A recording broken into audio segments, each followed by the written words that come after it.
Labas vakaras, sveiki prisijungę.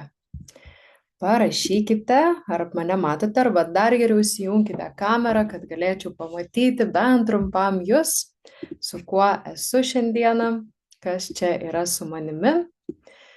Aha, gavau širdutę, valio, įsijunkite kamerą, kad galėčiau pamatyti bent ką nors.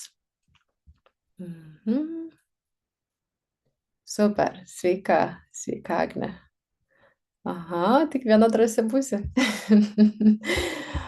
Aha, kai visi ateina į webinarą nemokamą, tai įsivaizduoju, kad tuo metu daro valgyti, tvarkosi namus ir kur nors fone pasijungia, kad kažkas pakalbėtų.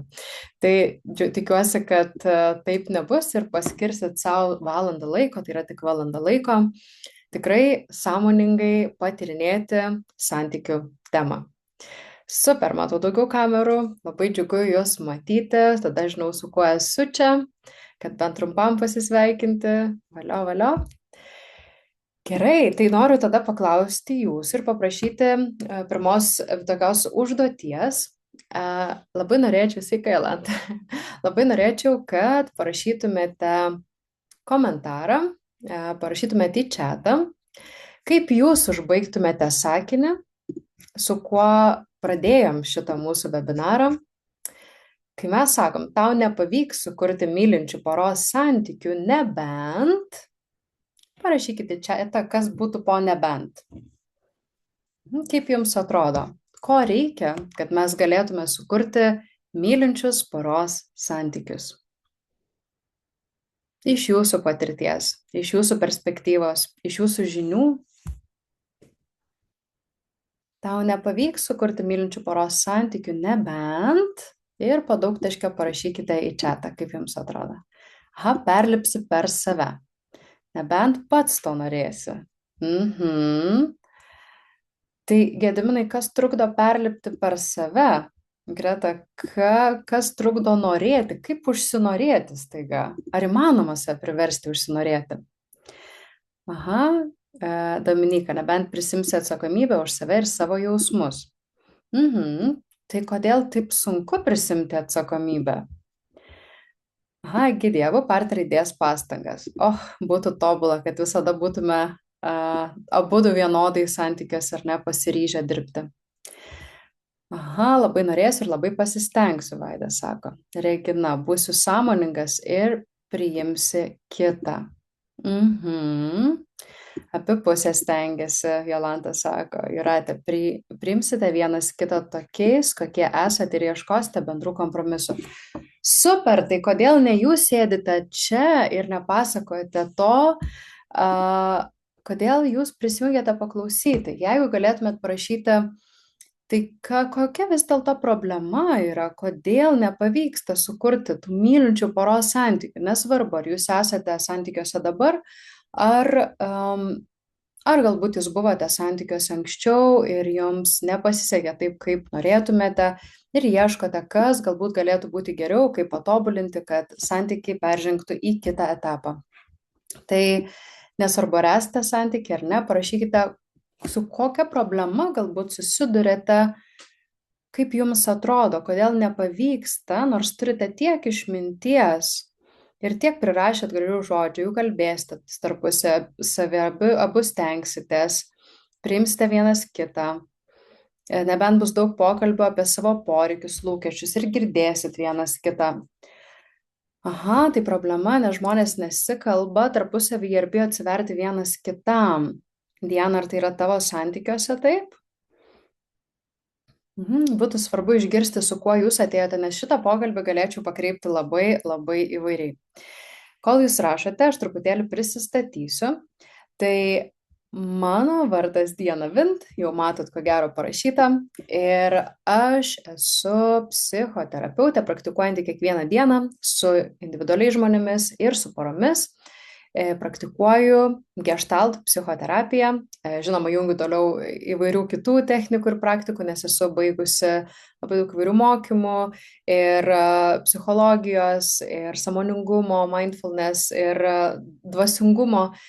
Labai didelę dalį mano gyvenimo sudarė būtent dvasinės praktikos ir tai paskui atėjau į psichologiją ir psichoterapiją. Tai turiu tikrai labai platų spektrą ir dirbu su žmonėmis nuo seniai nuo coachingo laikų, tai prieš kokių 11 galbūt metų pradėjau vesti asmeninės konsultacijas žmonėms ir vėliau vedžiau įvairius kursus, seminarus, mokymus, yra kiek galėčiau papasakoti jums, kiek per tą laiką pravedžiau. Tai dėl to nusprendžiau šitą temą kalbėti, kadangi aš esu pati sukūrusi tokią kaip santykių biblioteką, kurioje dalinuosi įvairiomis žiniomis, kas susiję su poros santykiais ir kaip juos kurti harmoningai. Kadangi pati savo santykių evoliucijoje gana stipriai esu pažengus nuo ten, kur pradėjau. Ir manau, kad labai daug dalykų teko įsigilinti ir patirti per savo pačios patirtį taip pat. Tai nėra tik tai teorija, kaip daugelis psichologų, psichoterapeutų dalinasi dažnai teorinėmis žiniomis. Taip, yra ir teorijų, tačiau labai svarbu žmogus, iš kurio mes mokomės, kad tai, ką jis yra praėjęs, mums rezonuotų arba jo asmenybė mums rezonuotų. Mokytojų yra labai daug, knygų yra labai daug įvairių, mokymų yra begalės. Pats svarbiausias dalykas yra, kad mums rezonuotų tas žmogus ir tada mes norėtume mokytis iš jo. Tai aš tikiu, kad jeigu jūs prisijungiate prie šio webinaro, kažkas manyje jūs pritraukia. Galbūt jūs sąmoningai protu to nesuvokėte, bet kažkokia energetikos dalis ar ne, kažkokia tai savybė jūs pritraukia būti čia. Todėl išnaudokite šią valandą savęs pažinimui, augimui ir iš tikrųjų patyrinėkime kartu, kas vyksta, kodėl santykiai tokia tema, kur atrodo amžinai galima apie ją šnekėti, yra tiek knygų, mokymų ir viso ko, kodėl taip sunku sukurti tuos harmoningus santykius. Atrodo, du žmonės ateina įsimylėję, ateina į santykį geranoriškai nusiteikę, pažada viens kitam amžiną meilę prie altoriaus ir kas vyksta? Kaip žinom statistiką, 50% porų, kurios susituokia pirmą kartą, išsiskiria, tai vadinasi, jūsų šansai, jeigu jūs susituokėt, išsiskirti yra 50%. Antrų santokų tikimybė 70%, iširimo tikimybė, trečių santokų virš 80%. Tai žinant šitą statistiką ir suvokiant, kad su kiekviena sąjunga, su kiekviena santoka, tiesa dabar jau santoka nebūtinai yra toks dažnas santykių rezultatas, kaip žinom, daugelis žmonių gyvena tiesiog poroje santykyje, bet kalbant apie santuoką, ar ne, kuo mes daugiau patiriame nelaimingų santykių, tuo didesni šansai yra išsiskirti. Ir tai yra liūdna statistika, bet tai yra tiesa, nes mes patiriam, kuo daugiau patiriam nesėkmės šitoje srityje, tuo sunkiau bandome antrą kartą, trečią kartą, nes galvojam, nesiseka, tiek to, jau bus kaip praeitą kartą, nenoriu čia veltis, nenoriu savo energijos tiek įkvoti ir tada kaunasi, kad žmonės išsiskiria. Tai mano gilus troškimas yra padėti poroms susitikti. Tai žinoma irgi yra ir mano asmeninė patirtis. Aš pati augau šeimoje, kur tėvai iš tikrųjų labai daug ir kuria bendrai visko ir tikrai kaip ir sutarė, bet santykiai aš laiką dirbdavau mediatorę ir aš bandydavau padaryti taip, kad mama suprastų tėtį, tėtis suprastų mamą ir dar gyvenom su močiute, tai kad jie sukalbėtų su močiute. Ir mano tokia rolė nuo vaikystės buvo, galima sakyti, per anksti užaugau, buvau tokia teisėja ir mentorė ir mediatorė šeimoje. Dėl to santykių poros konsultavimas, apskritai santykių dinamika, šita tema man yra labai labai įdomi asmeniškai. Ir iš tikrųjų labai liūdna statistika, nes kalbant apie gimstamumą, gimstamumas yra tragiškas. Jeigu matėt statistiką praeitų metų, tai mes nukritom žemiau negu bet kada ir žmonės tiesiog nebesusilaukia vaikų. Kuo patogiau gyvenam, tuo atrodo mažiau norisi įsipareigoti, tuo mažiau norisi kažkokių sunkumų. Bet vieno dalyko mes nepagalvojam, kad būtent sunkumai mus ir grūdina kaip žmonės. Labai daug žmonių nori dabar tokio vartotojiško būdo. Prisijungsiu webinarą, viską išmoksiu, viskas bus aišku, dar vieną seminarą nueisiu, ten jau tikrai viskas paaiškės ir jau bus tobula. Tai noriu pasakyti, kad vartoti nepakanka. Reikia kažką daryti savo gyvenime. Tai jeigu šitame seminare jūs pasimsite bent vieną mintį, net jeigu ir 1000 kartų girdėta, juk tikslas yra atkreipti dėmesį į tas žinias, kurias mes jau turim ir jas pritaikyti. Ir mes visko labai daug žinom. Tai, ką jūs šiandien prirašėte, atrodo tiek daug gražių minčių, ką reikėtų daryti, kad santykis būtų gražus, bet kažkodėl nesigauna. Kodėl nesigauna? Kas trukdo, kas stabdo? Ir va čia yra svarbus dalykas, kad jūs atpažintumėte patys savyje, kas jūs stabdo, kodėl tas santykis nesiskleidžia taip, kaip jūs norėtumėt, kas yra tie blokai. Ir kai juos atpažįstat, aš duosiu, žinoma, per šitą seminarą ir tokių įrankių, ką su jais daryti. Ir tikrai galima labai, labai padėti savo ir savo santykių ir nebūtina skirtis. Aišku, kartais aš jau ir klientams sakau, kad jau geriau jūs išsiskirkit, nors taip negalima sakyti, bet iš tikrųjų matosi, kad žmonės kankinasi, praranda sveikatą, prasideda įvairios ligos, tai jau yra indikatorius, kad jau labai, labai pažengė tas santykis ir kad jau galbūt laikas išsiskirti. Gerai, tai dar rašėt ar ne, žinoti yra viena, bet įgyvendinti nėra paprasta ir trūksta įgūdžių ar instrumentų. Būtent. Sunku įsipareigoti, iki galo viduje nepriimu to žmogaus. Va čia, Vaida, labai svarbi žinutė, kad iš tikrųjų paklauskit jūs patys savęs dabar, ar santykis, kuriame jūs esate, jeigu esate tokiam santykiai, jeigu buvote, atsiminkite praeitą santykį, ar jūs esate 100% atsakingi už šitą santykį. Taip, 50% jūsų partneris atsakingas, 50% jūs, bet taip pasižiūrėkite iš savo pusės. Ar jūs iš tikrųjų esate atsidavęs? Nes daugelis žmonių stovi viena koja santykiuose, viena koja už durų. Ir gali taip pragyventi 30 metų, 40 metų santykiuose. Ir žinot, va čia pasidalinsiu vienos klientės patirtimi, neatskleidžiant jos tapatybės.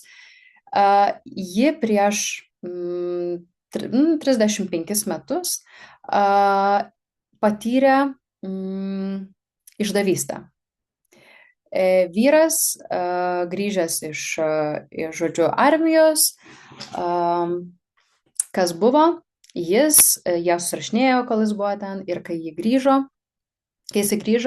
jis tapo mergišius ir jį pradėjo persekioti labai daug moterų ir jisai tiesiog nutraukė su jo santykį, nieko neaiškinęs. Ir jinai taip ir nesuprato, kas buvo, nors jinai laukė visus 2 metus jo.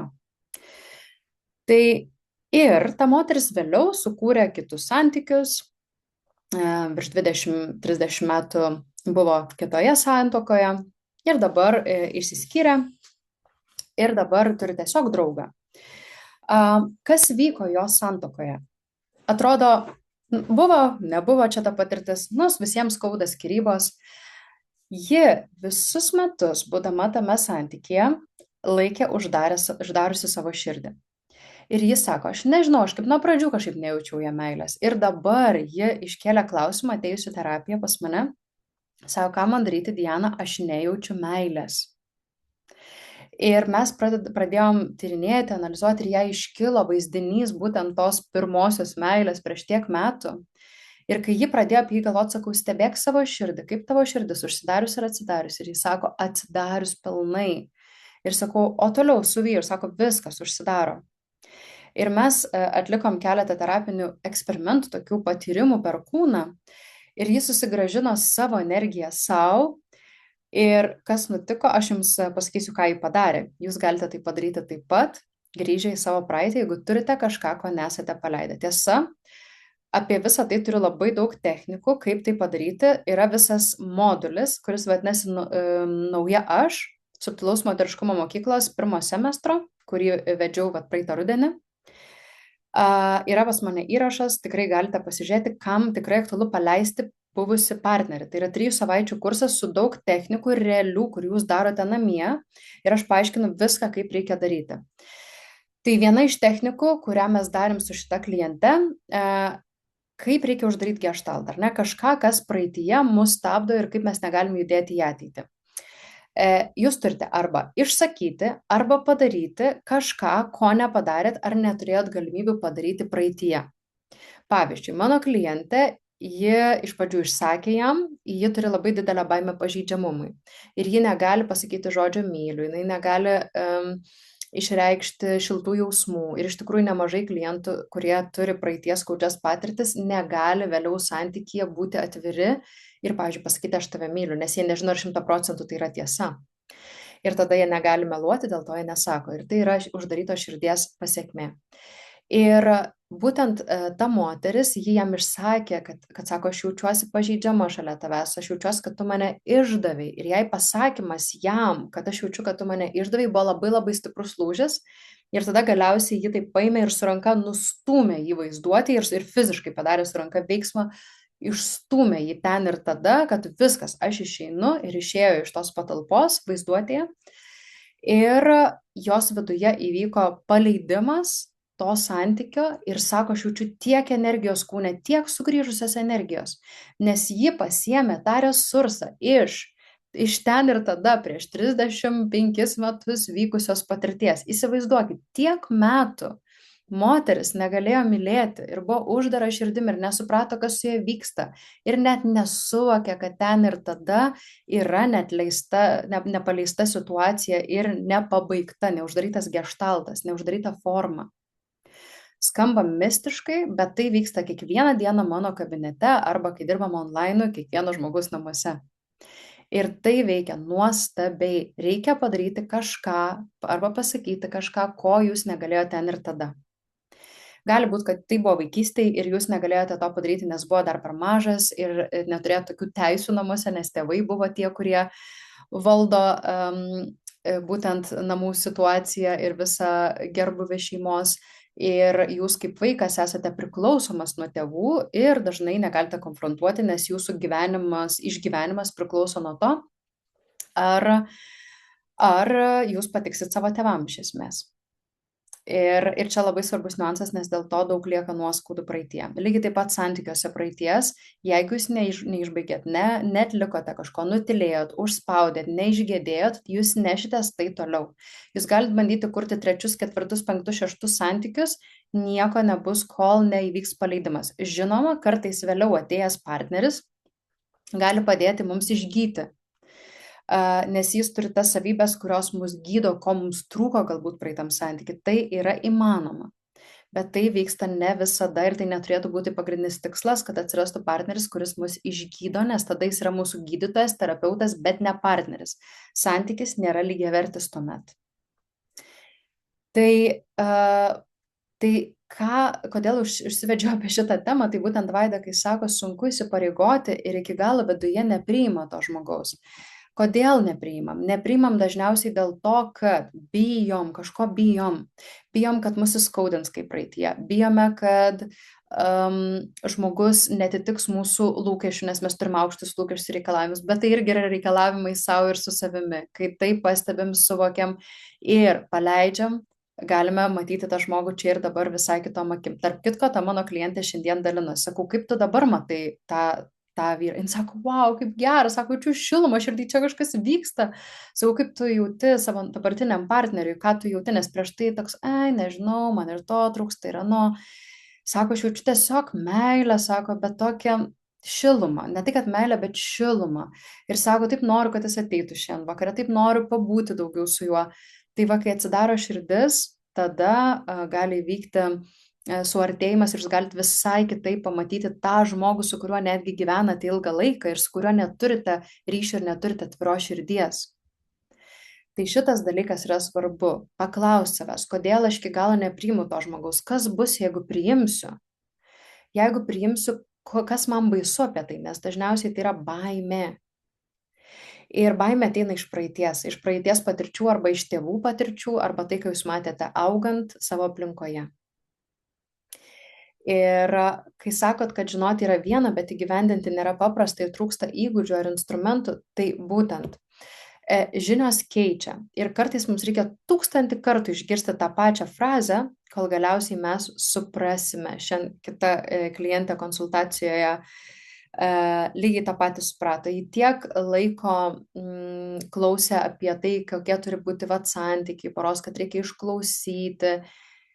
Ir ji tik tai šiandien, nežinau, po kiek metų suprato, ką reiškia iš tikrųjų išklausyti. Kad išklausyti tai reiškia, kol klausau savo partnerio, tai nesuku savo istorijų galvoje, o tiesiog esu ir klausau giliai savo partnerio. Ir kai jis pabaigia, aš stepteliu ir tada sugrįžtu dėmesį į save ir tada reflektuoju, ką išgirdau, kaip mane palėtė ir kaip aš galėčiau atsakyti.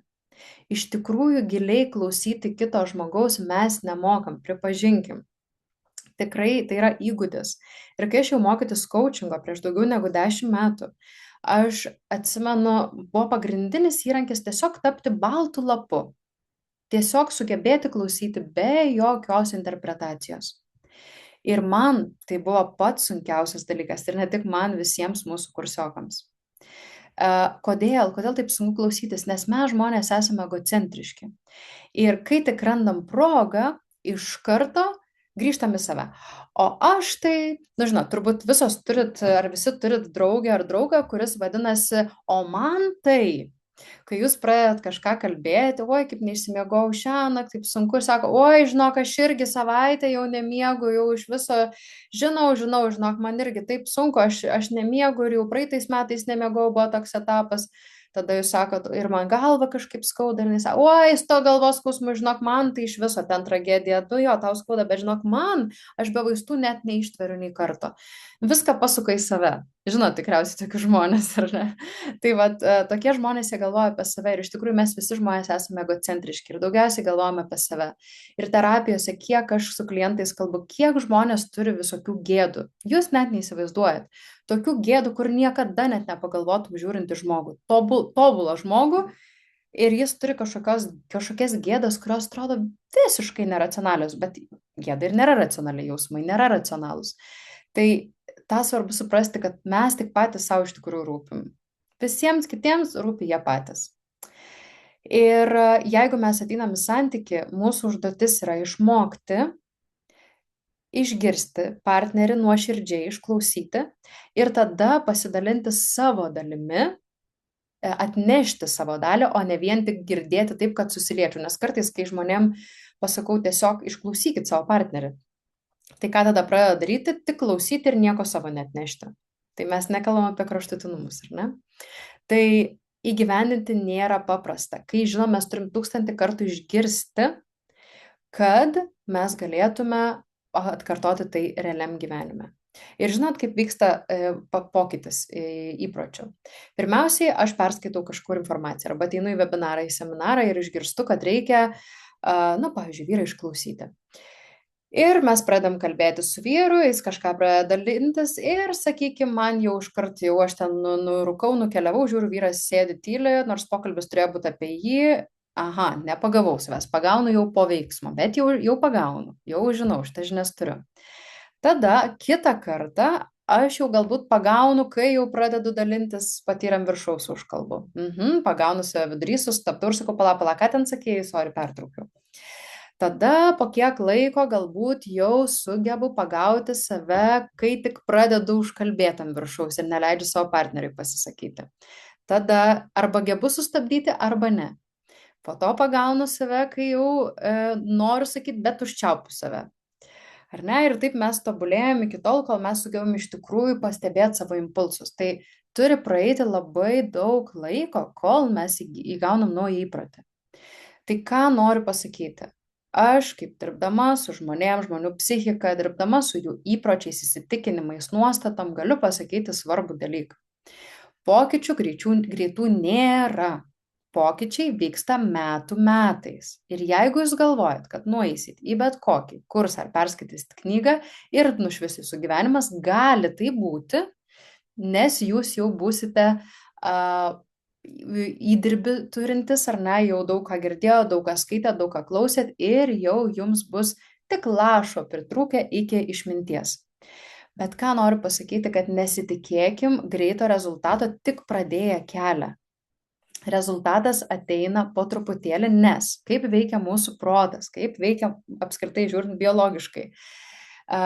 Visi mūsų įsitikinimai, nuostatas yra neuronų jungtis, kurios sudaro iš patirčių, žinių, informacijos ir patirties. Kai mes, sakykime, turim įprotį, paimkim tą patį pavyzdį, pertraukinėti savo antrą pusę. Jau yra labai stipri jungtis susiformavusi mūsų smegenyse. Kai tik partneris pradeda kalbėti, pasileidžiu į greitkelį. Smegenyse ten yra neuronų tinklai, kurie labai greitai impulsai laksto tais tinklais. Ir įsivaizduokit, tinklai yra apie tai, ką mes jau esam patyrę arba žinom. Ko mes nesam patyrę arba nežinom, nėra tokių tinklų tenais. Dėl to žinios keičia. Bet kas vyksta? Pertraukinėti vyrą arba ten moterį antrą pusę, pas mane yra jau tokio pločio kelias. O dabar kažkaip sustabdyti save ir išklausyti yra tik tai va toks siuliukas žinių jau susijungęs, jau informacija buvo aha momentas, susijungė, bet jis nepraktikuojamas ir jis toks labai labai siauras takelis šalia autostrados, pramintas pėdom per sniegą truputį. O pertraukinėti antrą pusę yra 6 juostų greitkelis į abi pusės. Tai įsivaizduokit, dabar jūs žinot informaciją, kad reikia nepertraukinėti savo antros pusės. Nepavyks taip greitai, nes praminti kelią, kad jis būtų patogus eiti iš to mažo takelio šalia autostrados, yra ką veikti. Jūs turite daug kartų pravaikščioti ten. Pirmą kartą nebus patogu eiti, nes klimsit, labai gilus sniegas, reikia ištrypti, antrą kartą irgi dar nesušlapsit batus, ar ne? Ir po to išminsit tokį kelią, kuris taps tolygus, lygus ir jums bus žymiai greičiau pasirinkti šitą variantą, nepertraukinėt savo antros pusės, kai prasidės pokalbis. Tai šitą dalyką labai svarbu įsiminti, bet svarbu mokytis. Ir dar viena liūdna ir džiugi žinia, kad mūsų smegenys yra plastiškos ir jos gali keistis iki pat mūsų mirties. Bloga žinia, kad po 30 metų, jau ypač po 35, truputį sulėtėja mūsų mokymasis, kognityvinės funkcijos ir naują informaciją savinti reikalauja daugiau pastangų. Nes žmogus jau, sakom, yra subrendęs. Visą tai, ką jis įsidėjo iki to laiko, ten jau tokie stiprus greitkeliai ir kažką naujo. Tai kam dabar kažką naujo daryti, jeigu jau čia greitkeliai? Taigi nepatogu. Pokytis yra nepatogus. Sutinkat, pokytis yra nepatogus. Tai natūralu, kad tai nebus taip paprasta. Tai šitą dalyką norėjau su jumis pasidalinti, žinant tai, kad jūs esate žmonės, kurie norite augti ties santykiais ir ties savimi, dėl to jūs esate šiame webinare. Aha, dar matau, ką Kristina parašė, truputėlį vėliau atsakysiu, kai dar kelis dalykus pasakysiu. Tai noriu su jumis pasidalinti šiandien tokia informacija, kuri man atrodo yra labai svarbi, kad realybė yra tokia, kad daug žmonių galvoja, kad santykių kokybę lemia tinkamas partneris, tinkamas laikas, sėkmė, žinios, kuo daugiau žinių turėti, bet realiai santykių kokybę lemia mūsų vidinė pozicija, vidinė pozicija santykyje, psichologinė struktūra ir mūsų nervų sistemos gebėjimas reguliuoti savo nervų sistemą. Ir truputėlį praplėsiu tuoj apie tai plačiau. Noriu pašnekėti su jumis apie skirtingas kompetencijas. Tai yra įgūdžius, nes jūs rašėt kaip tik apie įgūdžius. Kokių įgūdžių reikia, kad santykis galėtų būti mylintis ir saugus. Kodėl apie tai kalbu? Žmonės, kurie yra sėkmingi, turi verslus, šeimas, žodžiu, pasistatę namą, sukūrė gerbuvį, yra pakankamai dvasingi, tobulėjantis, vis tiek kartoja tas pačias santykių problemas, tas pačias santykių modelius, tos pačius metų iš metų, kurie netarnauja jiems. Ir aš tada galvoju, kaip. Ir tada supratau, kad yra labai skirtingos kompetencijos ir skirtingas savybės žmonės tobulina santykį ir savyje, dėl to nusprendžiau juos atskirti, kad jums galbūt taip pat paaiškėtų, kad ne viską jums reikia keisti gyvenime, ne partnerį jums reikia keisti gyvenime, ne tobulą partnerį susirasti, bet išugdyti tam tikrą kompetenciją. Ir dauguma žmonių nori meilės, ryšio, eina į santykį, tikėdamėsi, kad va dabar šitas santykis bus super, viską padarysim, pradirbsim, ateina su pozityvumu ir dažnai tas pozityvumas iš tikrųjų yra lemiamas pradinės chemijos. Tų pirminių impulsų, hormonų, kurie aptemdo mūsų smegenis ir sužadina kūną ir sužadina mūsų nervų sistemą. Ir jeigu, aš dažnai sakau šitą mintį, ko labai dažnai ir klausia po to klientai arba laive kokiam žmonės, aš sakau, kad jeigu jūs nuo pat pradžių jaučiate trauką savo partneriui, fizinę trauką, stiprią chemiją, aš siūlyčiau nepradėti iš tų santykių. Ir dažnai klientai sako, tai kaip tada pradėti santykių, tai aš to ir ieškau, aš ieškau to ryšio, aš ieškau tos meilės, ieškau to įsimylėjimo jausmo, aš ieškau to jausmo, kad esu matomas, mylimas ir čia gaunu visą tai ir kaip dabar, kaip čia nepradėtų santykių. Aha, Dominika sako, wow, labai stinku dėl traukos. Taip, kas yra ta chemija ir trauka? Atsakau dar kartą. Labai dažnai apie šitą dalyką kalbu. Mes ieškom ne tobulo vyro, ar tobulos moters, bet tobulos antros pusės, kuri atspindėtų tą meilės suvokimą, kurį mes turim jau. Jeigu mums meilė asocijuojasi su įtampa, su nuolatiniu nepakankamumo jausmu ir jausmu, kad dar turiu tobulėti, kad būčiau priimtas ir mylimas, mes susirasim partnerį, kurį nuskanuosim per milisekundę, net nesuvokdami, kad jis panašus į mūsų mamą ir tėtį, ar į kažkokį kitą žmogų, kuris mūsų vaikystėje kritikavo ir per tai mus pripažindavo, kai mes padarydavom tik kažką gero, vadinasi, buvo sąlyginė meilė. Ir tada sutinku vyrą, kuris iš pradžių atrodo visai kitoks, arba sutinku moterį, kuri atrodo, wow, visai kitokia negu mano tėvai, ir staiga po kiek laiko išlenda, kad lygiai tokia pati kritika, lygiai tokia pat kontrolė ir vertinimas tik už tada, kai aš esu pakankama. Reiškia, esu vertinamas darbais. Ne tiesiog, kad aš džiaugiuosi, kad tu esi, man gera, aš noriu būti su tavim, man yra malonu, bet ne. Aš tau duodu meilę tik tada, kai tu atitinki mano lūkesčius, tada, kai tu nusipelnai meilės per darbus. Tai mes viso to negalim dažnai įsivertinti pačioje pradžioje, bet mūsų smegenys yra labai išmintingos, mūsų kūnas atpažįsta panašų jausmą ir neria į tą patirtį ir tai mes vadiname trauka. Dažniausiai ta trauka pirminė ir ta chemija yra trauma bond, traumos ryšys, kuris nėra apie sveiką santykį, bet tai yra apie nervų sistemos sužadinimą. Žino tuos drugelius pilve. Drugeliai pilve yra nerimas. Kai mes važiuojam kalneliais amerikietiškais, mumise sukyla nerimas. Kai mes sutinkam kažkokį tai žmogų, su kuriuo sujuda viskas ir atrodo per pilvą vaikšto tokie impulsai, tai yra nerimas, nežinomybė. Ir tas nerimas mums pažįstamas, jis malonus, jis kutena. Ir labai dažnai, kai mūsų kūnas taip reaguoja, būkit labai atsargus. Nes ypač jeigu jūs vaikystėje turėjote jūsų tėvai turėjo santykių, kokiu jūs nenorėtumėte patys, tai tada labai stipriai turite prižiūrėti tai. Nes čia yra pirminis impulsas. Ir daugelis žmonių galvoja, kad būtent chemija yra reikalinga pradėti santykį, tai aš jums noriu pasakyti, kad ne. Žymiai svarbiau yra dviejų žmonių pasiryžimas kurti meilę. Man nuostabus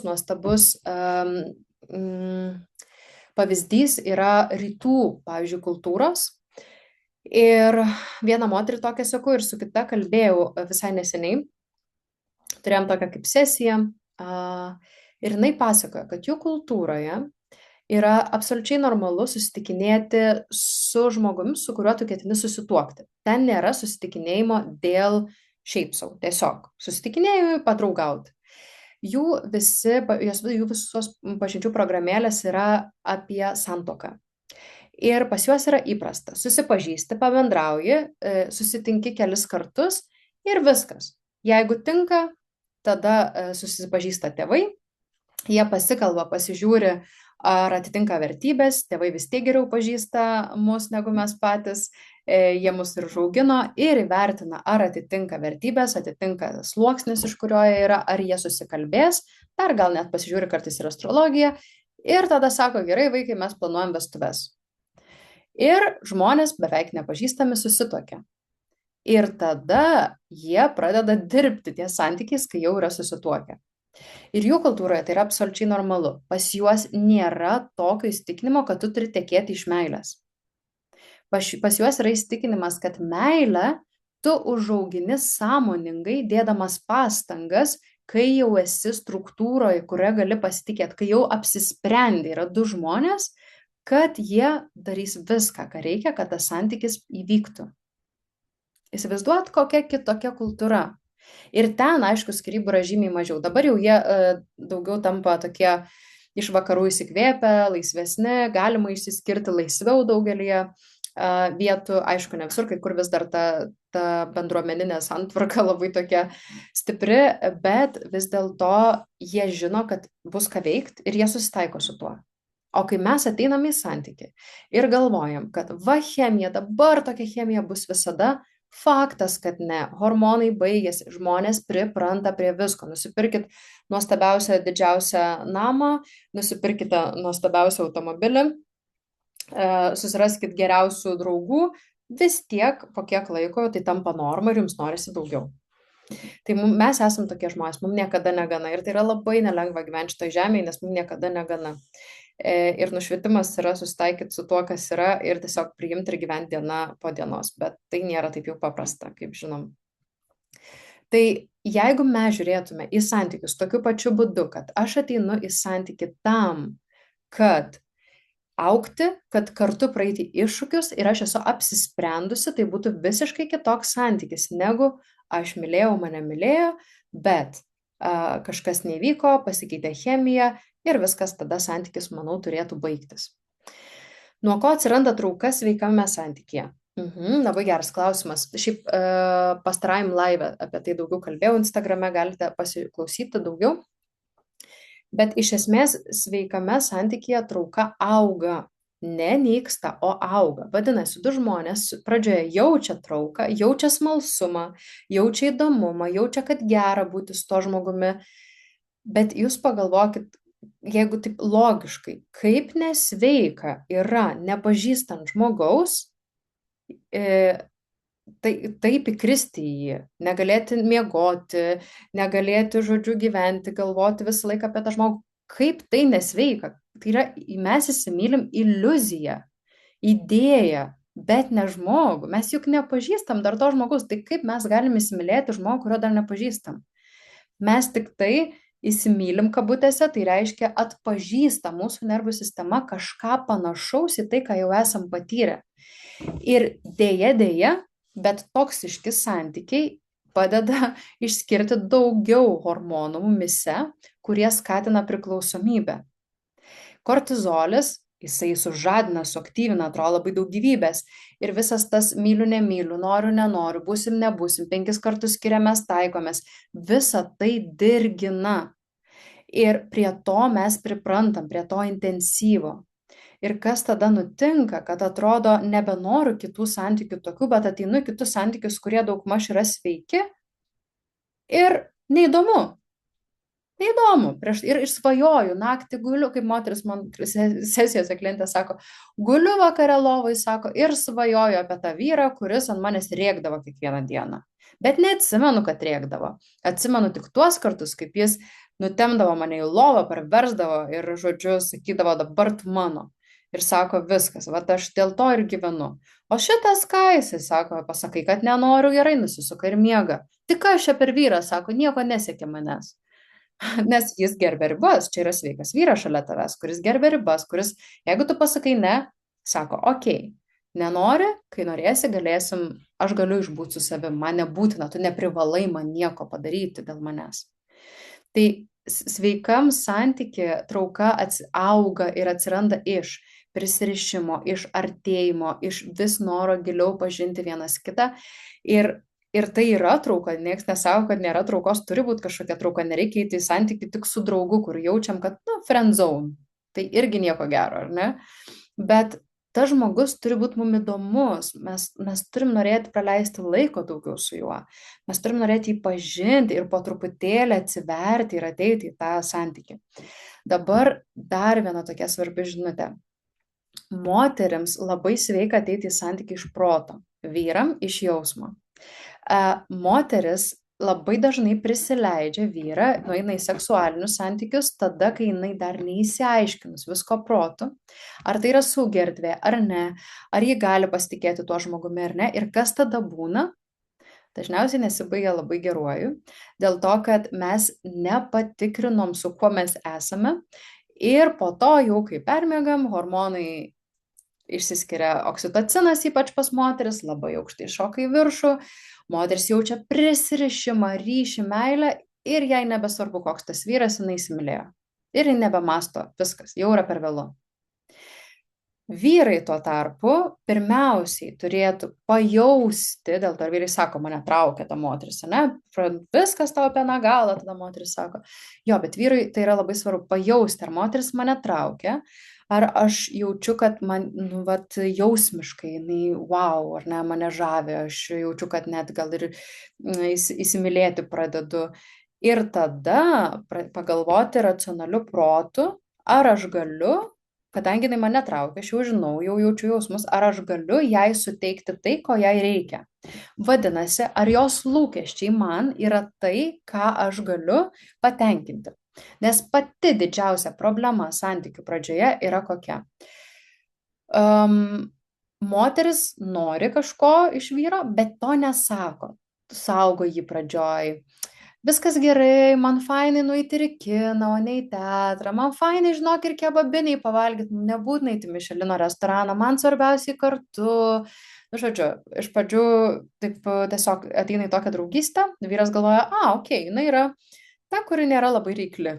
Okei, tiek aš galiu patenkinti, tada jis ateina į santykį, super galvoja, va čia bus nuostabus santykis, tikiuosi, tai niekada nepasikeis. Ir ji pasikeičia, aišku, ir staiga jin pradeda pykti, kodėl tas vyras jas neveda į Mišelino restoranus. Nes moteris iš pat pradžių nėra tiesoj su savim ir nėra autentiška.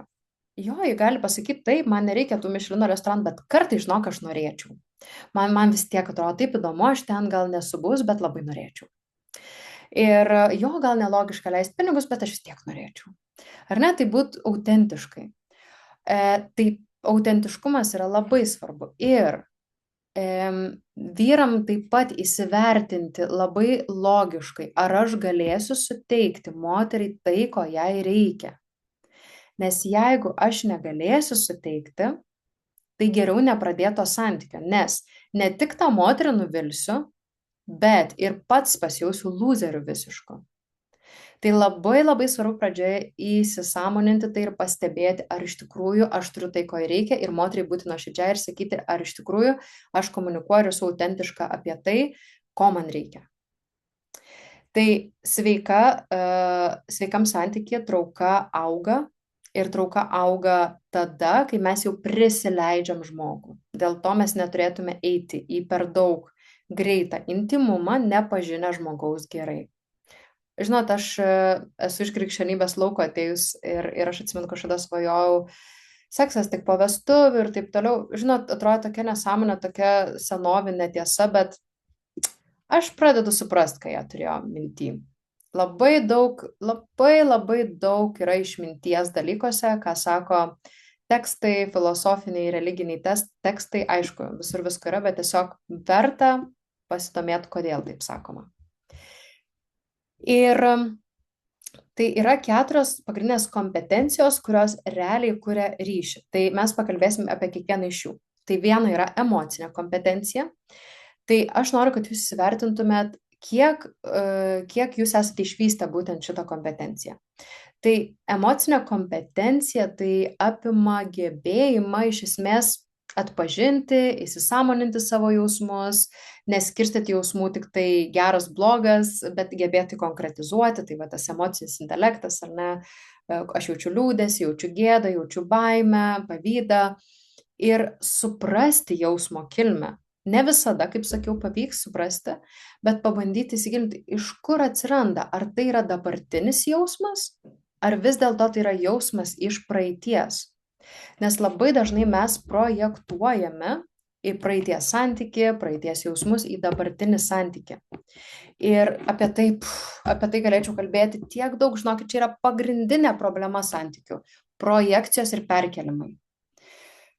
Duosiu trumpą pavyzdį, daugiau aš esu įrašius meilės psichologijos kursą. Yra 98 pamokos, 40 plus valandų kontento, turinio. Jeigu jums tikrai įdomu šitie dalykai, prisijunkite apie visą tai, aš labai plačiai ten kalbu. Tai dabar truputėlį pabandysiu labai suspaustai. Tai projekcija yra tada, kai aš savo savybę, kurios nepriimu, projektuoju ant partnerio ir kaltinu jį apie tai. Pavyzdžiui, esu pavargus, neleidžiu savo pailsėti ir tada ateinu pas partnerį, matau, kad jis gal nesišyps ir tada sakau, tu pavargęs, eik pailsėti, kai iš tikrųjų aš noriu pagulėti ir pailsėti, bet savo neleidžiu. Ir tada, jeigu jis eis gulėti, tai tada ir aš tarsi oficialiai galėsiu eiti pagulėti. Arba kitas atvejis. Jūs turit polinkį į neištikimybę ir jūs nuolatos įtarinėjat savo partnerį, kad jis gali būti neištikimas, tikrinat jo telefoną, žodžiu, klausinėjat jo ir taip toliau, nors jis yra pats ištikimiausias žmogus pasaulyje galbūt. Bet jūs projektuojat, nes jūs žinot, ką reiškia būti neištikimam, nes jūs turit tą giluminį poreikį ir jūs projektuojat, kad turbūt jis neištikimas jums. Nors tai ta baimė ateina iš jūsų pačių ir jūs iš tikrųjų savo viduje žinot, kad jūs galite būti neištikimas. Ir žinot, self-fulfilling prophecy, save išpildanti pranašystė, kad dažnai ko tikimės, tai ir gaunam. Nes kartojam apie neištikimybę partneriui, žiūrėk, čia jisai yra atkartoja mūsų didžiausia baimė. Ir kuo skiriasi perkelimas? Perkelimas tai yra, kai aš savo praeities patirtį perkeliu ant dabartinio žmogaus. Pavyzdžiui, buvusi vyrą perkeliu ant dabartinio vyro. Buvusią žmoną perkeliu ant dabartinės žmonos. Mamą perkeliu ant žmonos. Ir taip toliau. Tai jeigu jūs, pavyzdžiui, praeitam santykiui patyrėte, kad kai jūs pasidalinat savo kažkokiu gilesniu jausmu, jūsų partneris pasijunta per daug pažeidžiamas ir jisai pradeda rėkti. Šitam santykiui partneris gali būti, kad visai to nedaro, bet jūs bijosit dalintis ir galvosit, kad partneris yra piktas ir aprėks jūs, net jeigu jis yra pats švelniausias, pukočiausias žmogus pasaulyje, bet jūs atsinešit perkeliamą iš praeities. Ir didžioji dalis yra to, ir tokia tiesa, ir viena tokių liūdniausių tiesų, kad mūsų partneriai santykiuose kenčia nuo visko, ką mes patyrėm prieš tai. Viską, santykius šeimos, kurias mes matėm, praeitų santykių patirtis, filmus visokius ir baimės iš to perimtas. Ir dar įsivaizduokit mano atveju, kai aš dirbu terapeutę ir kasdien klausau santykių problemų, tai kai susitinkam su vyru, aš jau atsinešu savo baimės, net nebe savo, bet savo klientų baimės. Žiūrėk, mes nekalbėjom apie šitą, pasikalbam, nes aš nenoriu, kad po 20 metų mums būtų taip ar taip. Tai dar didesnis krūvis. Tai tikrai nėra lengva. Tai emocinė kompetencija yra sugebėti atpažinti, ką aš jaučiu ir truputėlį pakvestionuoti savęs. Ar čia dabar aš sureagavau, nes yra dėl ko sureaguoti, ar aš sureagavau, nes aš atsinešu tai iš praeities. Arba sureaguoju, nes aš, pavyzdžiui, savyje labai nepripažįstu klaidų. Ir kai mano partneris suklysta, aš širstu viduje ant jo, kad jis suklydo. Aha, tai reiškia, aš projektuoju savo savybę ant jo ir iš tikrųjų pykstu ant savęs. Tai vat čia labai svarbus niuansas, šitą dalyką išmokti kvestionuoti. Ir nepermesti atsakomybės už savo jausmus kitam žmogui. Vienas tokių turbūt labiausiai sužavėjusių dalykų santykyje, kas mane asmeniškai sužavėjo, kai aš atėjau šitus santykius ir aš labai jau daug praktikavau visokių sąmoningumo praktikų. Ir mano vyras dabartinis sako tada, aš sakau, man baisu, kad aš kažkaip negražiai pasakiau ir tu mane atstumsi ir, žodžiu, kad tu blogai pasijausi. Ir jis sako, bet tai jeigu aš blogai pasijausiu, tai čia mano dalykai. Čia apie mane yra, prie ko čia tu? Tu esi, kas tu esi, tu reiški save, kaip tu moki geriausiai. Tai čia apie mane yra, jeigu mane erzina, tai čia mano dalykai. Ir čia buvo tas, kas mane ištirpdė iki galo. Aš galvoju, čia yra sąmoningas žmogus, su kuo galima kurti santykį. Ir aš buvau teisi. Tai iš esmės, jeigu jūsų partneris arba jūs nuolatos sakot, tai čia per tave, arba kodėl tu čia taip darai, tai jeigu tu būtum to nepadarius, tai būtų ne taip įvykę. Tai visa tai yra atsakomybės neprisiėmimas. Tai yra žmogus vaiko pozicijoje.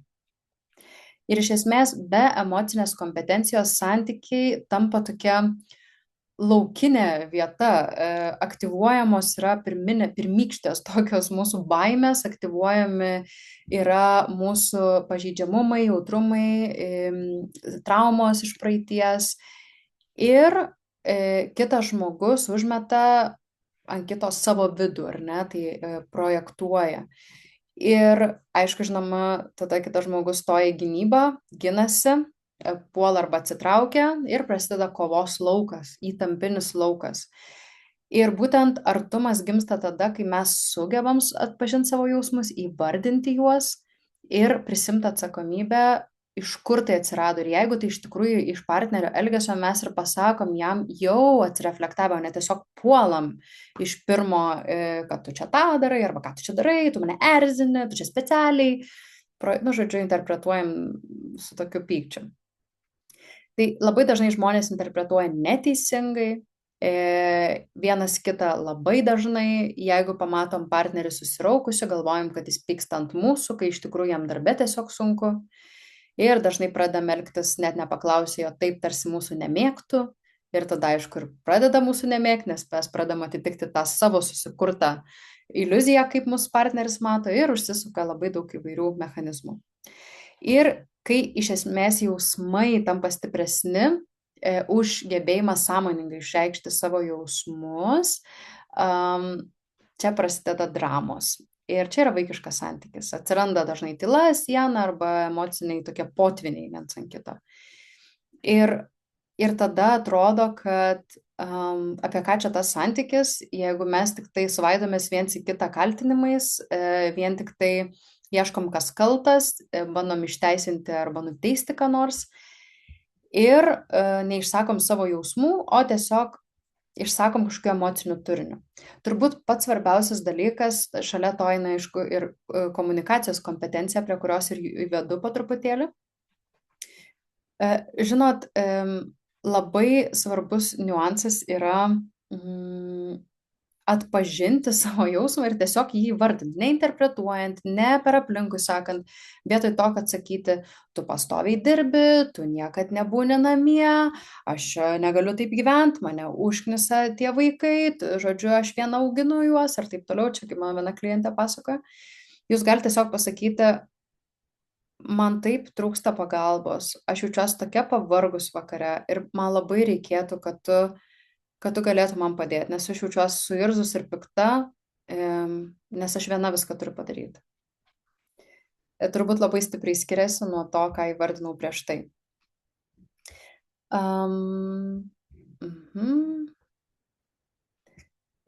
Kaip daryti, kaip išmokti, kad neprisimti atsakomybės už kito jausmus santykiuose? Kadangi matau, kad tai klausia vyras, vyram labai nelengva šito dalyko išmokti, nes vyrai dažnai yra mokomi, kad jie yra stiprus, jie yra atsakingi, jie yra tie, kurie suteikia moteriai saugumą, kad jie yra tie, kurie yra atsakingi už moters būseną. Ir ypač jeigu vyrai augo su mama vieni, už kurios emocinę būseną buvo atsakingi, tai ypatingai šitas dalykas stiprus. Bet vyrams tikrai nelengva atlaikyti moterų emocijas. Ir moterų emocijos keičiasi va taip, per mėnesį. Ir kas tada vyksta, kad vyras jaučiasi nuolatos nepakankamas. Jeigu tik moteris nelaiminga, vyras iškart susigūžia, atrodo, aš kažką padariau, arba aš kažko nepadariau. Dar moteris, aišku, ir apkaltina jį, ir tada jis iš viso, žodžiu, susigūžia, nes atrodo, kad ir ką daro, yra nepakankamas. Bet labai svarbu įsiklausyti, kas yra už žodžių. Čia dar vienas labai gilus ir labai svarbus mokymas. Kas yra už žmonių žodžių. Mes kalbam visokias nesąmonės pastoviai. Kaip ir minėjau su to, kodėl tu negrįžti iš darbo, tu čia gal reik miegok, nusipirk lovą tu gal darbe ir ten pasistatyk ir miegok, kai iš tikrųjų moteris nori pasakyti, aš taip pasilgau intimumo, artumo su tavim, aš taip norėčiau, kad tu grįžtum anksčiau ir man taip liūdna, kad aš vakare laukiu ir tu negrįžti arba grįžti vėlai arba nesulaukiu ir nueinu miegot. Tai čia yra apie komunikaciją, bet išgirsti, pabandyti už kaltinimų, pabandyti išgirsti už žodžių. Ką žmogus nori tuo pasakyti?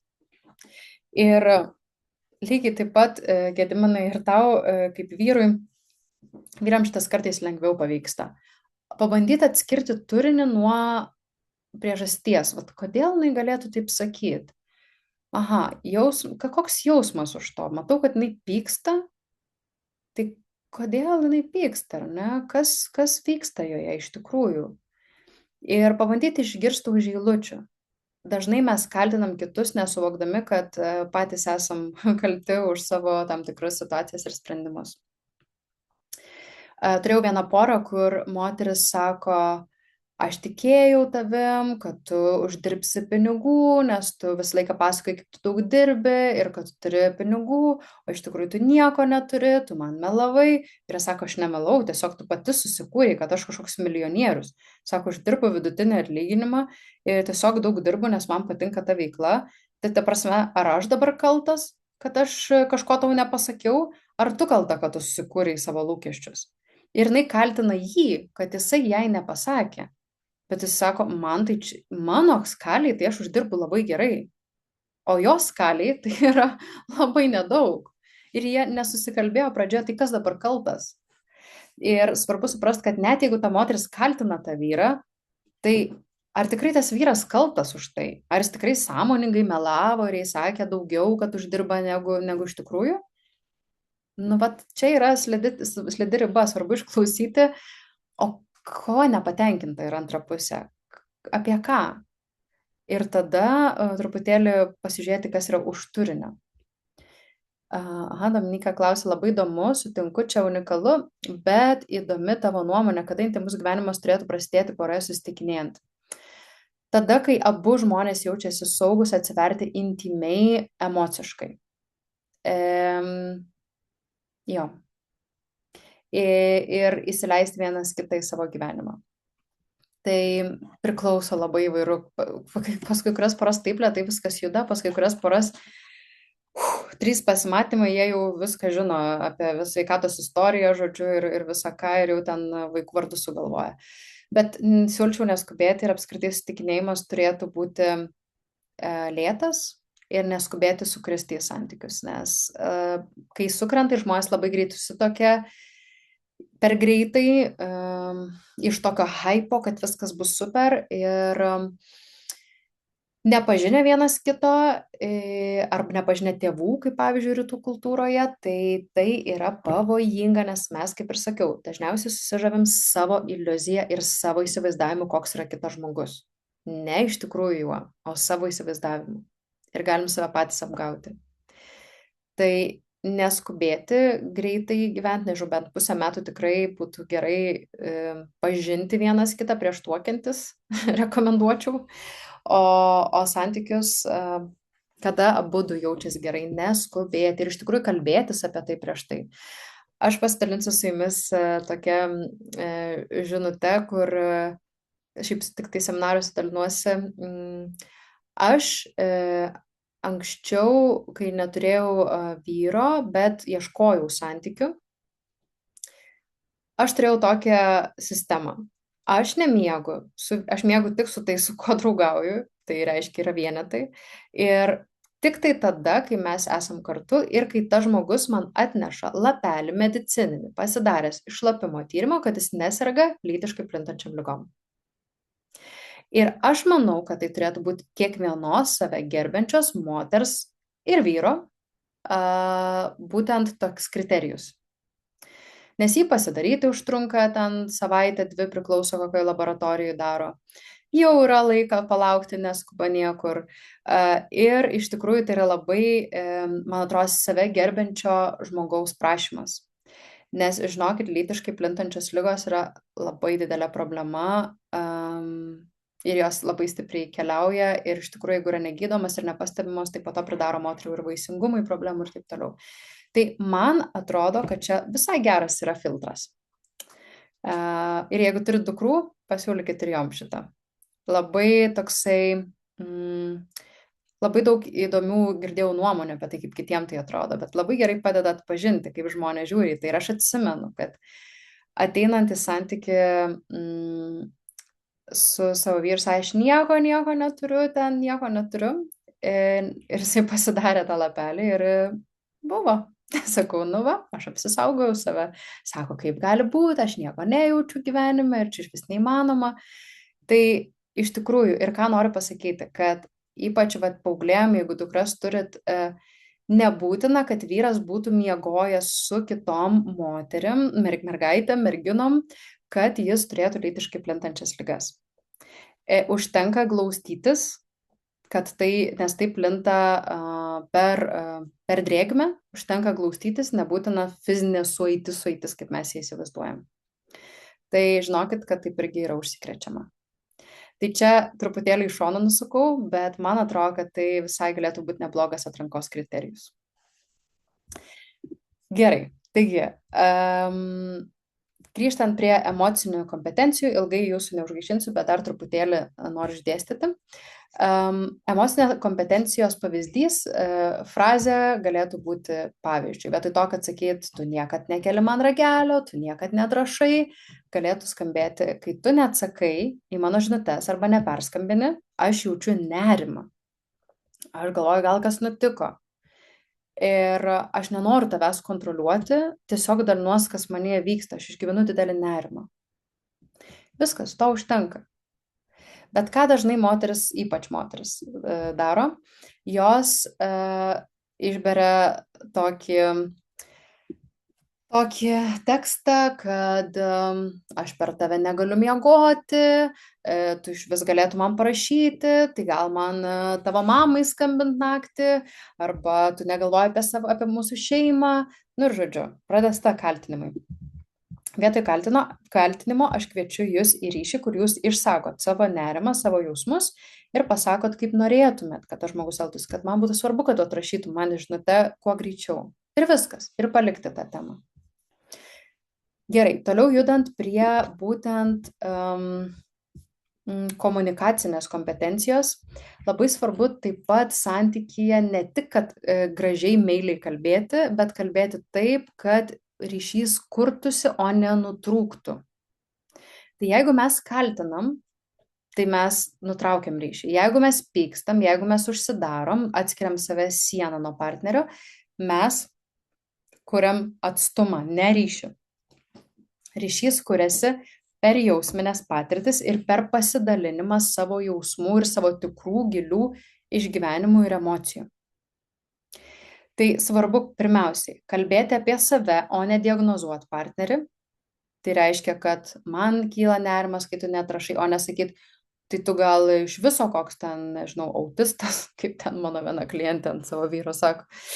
Arba gal tu iš viso telefoną tau nereikia turėti, nes tu nemoki jo naudotis. Čia yra diagnozavimas, ar ne? Tai aš kalbu apie save, kad man skaudu, aš jaučiu nerimą. Ir formuluoti prašymus, o ne ultimatumus, taip pat yra labai svarbu. Aš tavęs prašau, ar galėtum tą ir tą. O ne jeigu tu nedarysi, tai aš iš viso tada išsikraustysiu. Nu, kartais reikia ultimatumų, bet čia jau labai, labai reta. Ir tikrinti interpretacijas. Jeigu mūsų partneris kažką sako ir mes įsivaizduojam, kad tai, ką jisai sako, yra vienas ar kitas dalykas, mes turėtume perklausti. Nes ypač jeigu mes sureaguojam skaudžiai, vietoj to, kad užsidarytume, pirmą paklauskime, ar aš taip supratau, kad tu sakai tą ir tą ir tą ir tą? Pasitikslinkim, tiesiog pasitikslinkim. To pakaks, nes labai dažnai žmonės interpretuoja pagal savo filtrą. Pavyzdžiui, vienos poros atvejais. Vyras pasakė, man reikia erdvės santyki, aš jaučiuosi, kad labai daug emocijų vyko ir man reikia erdvės ir aš nebegaliu taip daugiau. Man reikia atsitraukti. Vyro pasaulyje tai reiškia, aš savaitai atsitraukiu, mes nieko nesurašom ir tada aš grįžtu ir mes toliau būnam kartu. Man reikia susireguliuoti. Moters pasaulyje tai reiškia, viskas mes išsiskyrėm. Ir jie nepasikalba, moteris nebetrašo, vyras jai neberašo ir moteris galvoja, kad jie išsiskyrė. O vyras po savaitės grįžta lik niekur nieko, moteris jau palaidojus tuos santykius ir staiga paaiškėjo, kad vyrui tiesiog reikėjo atsitraukti ir pasakė, aš daugiau nebegaliu, man per daug dramų, man reikia atsitraukti. Jis nepasakė, kiek laiko, ji nepasitikslino, ar čia jau viskas, ar tu grįši, ar mes vis dar kursim santykius. Ir aš nesau, kad moteris turi laukti ten ir, žodžiu, ir būti pakabinta, bet, nu, ne, tiesiog išsiaiškinti, tiesiog be interpretacijų. Įsiklausyti iki galo, nesusidaryti savo nuomonės. Ir taip pat labai svarbu nebausti partnerio, tiesiog nebausti. Nes labai dažnai mes baudžiam kaip mamos savo vaiką. Ir tada tas santykis nėra lygiavertiškas vyro moters santykis. Ir apie tai aš labai daug kalbėjau savo live Instagrame paskutiniam, galit paklausyti apie vyro moters santykį ir kaip jisai išsikreipia, kai tampa mamos, tėčiai ir vaikai. Tai iš esmės komunikacija, kaip žinom, yra labai svarbus dalykas ir tiesiog kuo tiksliau, ypač moteris, su vyrais kuo tiksliau. Pasakykit aiškiai, ko jums reikia, ne man trūksta ryšio. Tai nieko nepasako. Jūs geriau pasakykit, aš norėčiau išeiti pasivaikščioti ir pašnekėsime apie kokius nors vidinius dalykus. Dažniau per savaitę porą kartų, vakare pasivaikščioti, pavyzdžiui. Viskas, vyrui aišku. Man trūksta ryšio, aš jaučiu, kad nėra romantikos santykiai. Moteriai aišku romantika, vyrui, taigi aš ir organizuoju mum išvykas, aš taigi ir ten nustebinau tave prieš mėnesį, ko tau trūksta. Bet dar vienas svarbus dalykas vyram, kurie žiūri šitą webinarą, moterim reikia labai daug mažų dalykų, ne kelių didelių, bet daug mažų dalykų. Kasdieną. Pasakyti mažą myliu, apkabinti, priminti, kad jinai gražiai atrodo, atnešti šokoladuką, žodžiu, tiesiog tokių mažų dalykėlių. Nes moteris yra mažų dalykėlių fėja. Čia pagalvytė, čia plunksnelė, čia arbatėlė, čia, žodžiu, statulėlė, čia servetėlės, tai daug mažų dalykų. Pas vyrą ką? Yra namas, yra patogi lova, patogi, nu tai viskas, tai ko dar reikia. Ar ne, moterim reikia dar ano ir to ir trečio, nes moteris mato, kaip patobulint, vis patobulint, pagražinti aplinką. Tai geriau daug mažų detalių negu kelios didelės. Tai šitas dalykas svarbu. Dabar dar viena svarbi kompetencija yra santykių kompetencija. Tai ne apie romantiką, bet tai yra gebėjimas atskirti meilę nuo sugebėjimo būti meiliai. Nes įsimylėti aš tikiu, kad daugelis mūsų galim, bet gebėti išlikti meilėje, turėti pakankamai tolerancijos kitam žmogui, kad jis kitoks, o ne mūsų kopija. Turėti noro praeiti konfliktus, taisyti kažkokius santykyje įvykusius barnius, vengti ignoravimo, kurti tą mes jausmą, o ne aš ir tu, tai reikia tam tikrų kompetencijų. Ir tikrai ne visi žmonės, kurie yra poros santykyje, turi būtent poros kompetenciją, tą santykinę kompetenciją. Daugelis galvoja, kad savaime turėtų nutikti. Mes mylim vienas kitą, tai viską išspręsim, bet ne. Svarbu mokytis kurti mes. Kai kurie žmonės, kai kalba, kad buvo kelioniai, net ir svečiuose, sako, ne, mes buvom slidinėti, jie sako, nu tai va, aš buvau slidinėti, nors sėdi šalia antrą pusę. Bet tiesiog tas žmogus taip pripratęs vienas apie save kalbėti ir apie vienas apie save galvoti, tai kad taip ir girdisi jo pasidalinime. Tai būtent svarbu tą mes, ugdyti mes jausmą ir jį lavinti ir ieškoti, o kur yra mūsų, ne vien mano. Ir žinoma, dirbti, prisimti atsakomybę, liktai už 100% aš būčiau atsakingas, bet sprendimuose ir būtent laimėjimuose apdovanoti mes. Tai reiškia, kad mes kartu tai pasiekėm. Ir jeigu abudu taip žiūrės, tada bus santykiai labai gražus. Tai svarbu, kad meilė gali būti spontaniška, bet santykiai yra įgūdis. Kaip grįžti po konflikto, kaip neužsidaryti, kaip leisti kitam būti tokiam, koks jis yra, su savo pomėgiais, kaip nematuoti santykio vien tik emocijom, suprasti, kad net jeigu ir dabar mes pykstamės, okei, savaitė praeis, bet viskas gerai, mes sutvarkysim. Ir kai mes turim šitą kompetenciją, mes suvokiam, kas yra poros santykiai, turim vertybės apie tai, jas primenam nuolatos savo, tada nesutarimai nesunaikina artumo ir suprantam, kad čia laikinas kažkoks tai nesusipratimas, bet tai negriauna mūsų santykių iš pamatų. Ir tada kritika iš tikrųjų virsta tokiu smalsumu, mes norim pažinti, ką mūsų partneris sako, vietoj to, kad tiesiog užsidaryti ir atsitraukti ir būti aš įsižeidęs, man skauda. Bet mes suprantam, kai turim tą kompetenciją santykių, mes suprantam, kad visa tai, kas yra manyje netobula, tai veikia santyki. Visa tai, kas yra partnerėje netobula, tai irgi veikia santyki. Ir kad aš išgirsdamas kritiką galiu kažkaip patobulėti, kad mums abiems būtų geriau. Ne tik jam, ne tik man, bet mums abiems. Ir iš esmės, net jeigu pora ginčijasi, jeigu jie turi šitas santykių kompetencijas, jie ginčijasi ir jiems tai yra normalu. Jie suvokia, kad tai yra kelias į ryšį, kad tai nėra atskirumas, kad tai nėra viskas, santykis baigėsi. Tai kuria ryšį ir artumą. Ir tai labai svarbu įsiugdyti tokį požiūrio tašką, kad mes esam per amžius, nestovėti viena koja tarp durų ir suprasti, kad jeigu mes esam kartu per amžius. O kaip bus, tai bus, bet mes kuriam būtent tokį santykį. Ir kitokį santykį tiesiog neapsimoka eiti ir investuoti savo energijos. Ir taip pat dar viena paskutinė kompetencija yra būtent nervų sistemos susireguliavimo kompetencija, gebėti susireguliuoti savo nervų sistemą.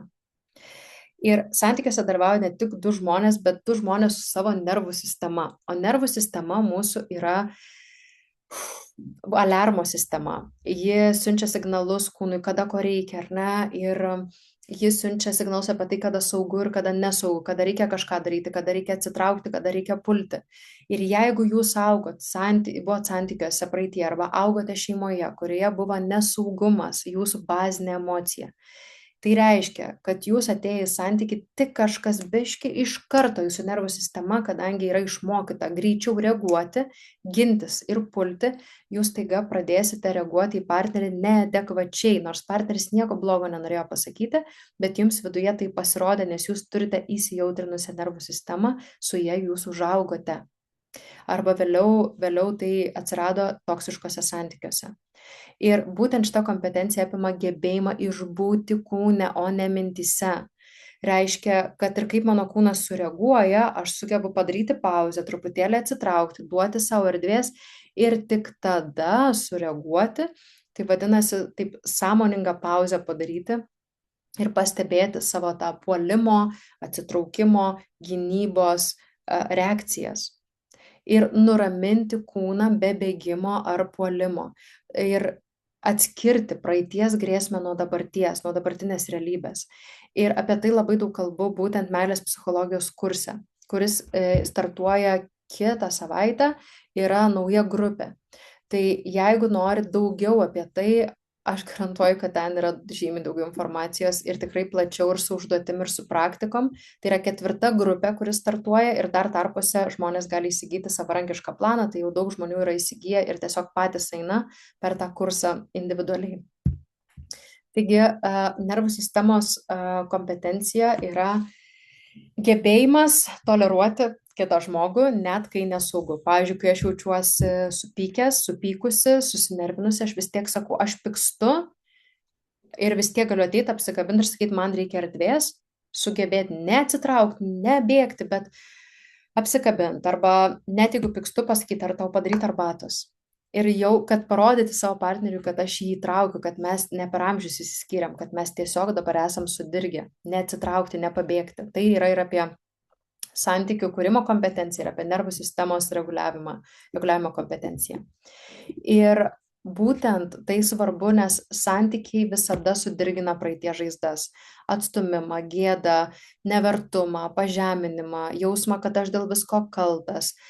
Ir be šitos kompetencijos santykis tampa tiesiog traumos, retraumatizacijos erdve, kur du žmonės reaguoja ne vienas į kitą, o į savo praeities istorijas, kurias perkelia į čia ir dabar, į šitą santykį. Ir tada artumas suvokiamas kaip grėsmė, trauka virsta į chaosą, ne į ramybę ir santykis pasileidžia tokios pačios pamatinės programos, kurias mes atsinešam, kurias gal net išmokom iš tėvų. Ir atrodo, santykis buvo gražus, bet kai pasileidžia, jeigu mes nesuvokiam ir nesustabdom to traukinio, pradedam viens kitą kaltinti ir užsisuka ir nuvažiuoja tas santykis savo ir labai sunku, kuo toliau inercija įsibėgėja, sunku sustabdyti ir ištraukti šitą santykį iš problemų. Ir labai svarbu gebėti Kai kyla įtampa, pasakyti, kad aš dabar jaučiu įtampą, įkvėpsiu, pasėdėsiu, po minutės galėsim tęsti. Ir arba sakyti, tuoj aš grįšiu, nueiti į tualetą, truputį atsitraukti, susireguliuoti ir grįžti ir vietoj to, kad rėkti, pulti ar gintis, pasakyti, kad man nepatiko, kaip tu pasakei, arba, aha, ką mes galim padaryti, nes šitas dalykas mane erzino, arba mane taip pat veikia kaip tave.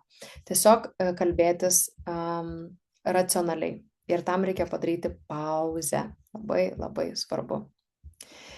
Taigi, mes šiandieną aptariam daug apie chemiją, kompetencijas, nervų sistemą, emocijas.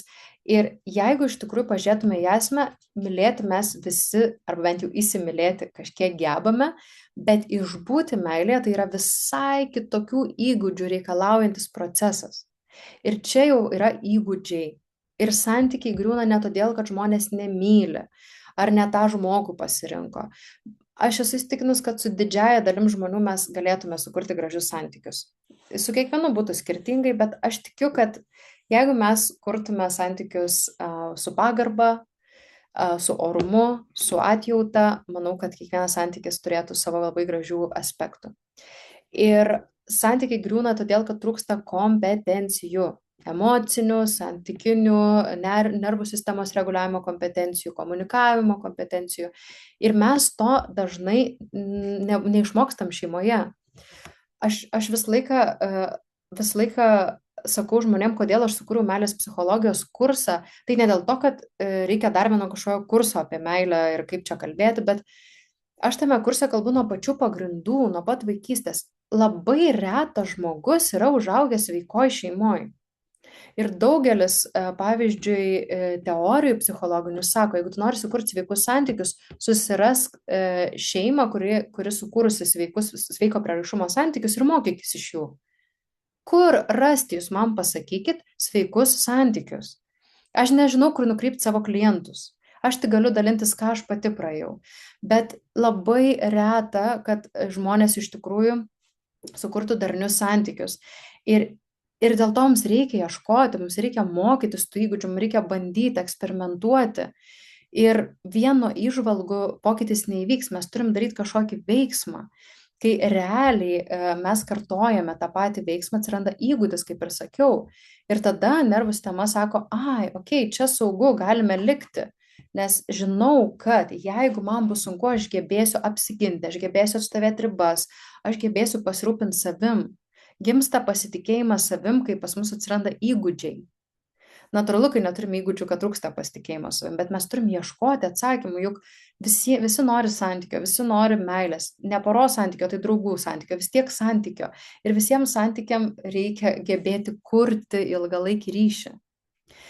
Ir tai yra procesas. Ir būtent dėl šitos priežasties aš sukūriau 8 savaičių meilės psichologijos programą ir galit pažiūrėti atsiliepimus, yra įkelti keli atsiliepimai, tikrai labai gražus rezultatai. Kai kurie žmonės išsiskyrė iš ten, kur negalėjo išeiti iš to santykio. Kai kurie žmonės suartėjo tikrai labai sudėtingose situacijose, kur nelengvas laukas, pavyzdžiui, ligų laukas, kuriame jie turi būti kartu, kai vienas partneris serga ir kaip išlaikyti santykį tokiam lauke. Kita moteris, pavyzdžiui, susirado, irgi prašysi atsiliepimą, susirado partnerį, jinai daug metų neturėjo partnerio, bijojo įti santykių, turėjo tam tikrų žaizdų ir mes sesijose pradirbom keletą dalykų su ja ir jis surado partnerį, su kurios dabar jau praėjo kiek laiko, sukūrė gražų ryšį ir vis dar yra tame santykyje. Ir jie kartu žiūri tą mano kursą ne pirmą kartą ir iš tikrųjų labai gražu matyti ir aš tą suprantu, kad yra prasminga tai, ką aš darau. Mano tikslas yra, kad žmonės suprastų, kas yra sveiki santykiai. Nes tiesiog žmonės nežino, tai kaip jie gali sukurti tą sveiką santykį, jeigu jie nežino, ko ieškoti. Ir mano tikslas yra parodyti ir papasakoti, kaip tai kuriasi ir kas tai yra, kas yra tas sveikas santykis. Tai ir vadinasi sveiki santykiai, meilės psichologija nuo A iki Z. Tai yra santykių biblioteka. Ir iš esmės tai yra 8 savaitės, mes pradedam sausio 20 dieną, jūs galite prisijungti bet kada, jeigu prisijungsite savarankišką kursą, tai ir šiandien galėsit pradėti tą kursą, nes jau atsirakins medžiaga. Ir tai iš esmės yra struktūruota su realiais pavyzdžiais, įrankiais, informacija ir tikrai labai labai praktiška, neteoriška. Ir jeigu jūs jaučiat, kad tai, ką kalbėjau, kažkas užkabino viduj, aš manau, kad tai gali būti geras sprendimas jums dabar, nes ne šiaip jūs atėjot, ne šiaip jūs atėjot į šitą kursą, į šitą webinarą.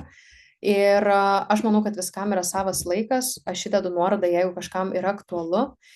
Ir iš tikrųjų, kiek mano mylimiausias dalykas yra dirbti su porom. Kas sekat mane iš seniau, žinot, kad čia mano mylimiausia dalis stebėti, kaip poros kartu auga. Aš labai daug dirbu ir per kūną su poromis. Tai jeigu kažkada ir poros terapiją norėtumėte išbandyti ar praeiti ar individualiai, tai tikrai galite kreiptis į mane. Tiesiog noriu, kad jūs atsimintumėt, kad meilė ir santykiai yra du skirtingi dalykai. Ir jeigu jūs kuriate santykius, tai nebūtinai pradžioje bus meilė tokia ryški, kaip atrodo ten cheminė, ir nebūtinai, jeigu jūs jaučiat meilę, jums pavyks sukurti santykį. Čia labai svarbi takoskyra, labai svarbu atskirti tai. Nes tikrai atrodo, kad mes natūraliai turėtume tai mokėti. Ir aš noriu pasakyti, kad natūraliai to nėra. Natūraliai yra chemija, kuri išsiskiria, kai kažkas naujo, kai yra kažkoks nuotykis, tada išsiskiria dopaminas, kai mes gaunam prisilietimus prie žmogaus naujo, labai daug oksitocino, endorfinų ir mes jaučiamės pakylėti, bet iš tikrųjų tai nieko nesako apie meilę arba apie tinkamumą partnerio mums.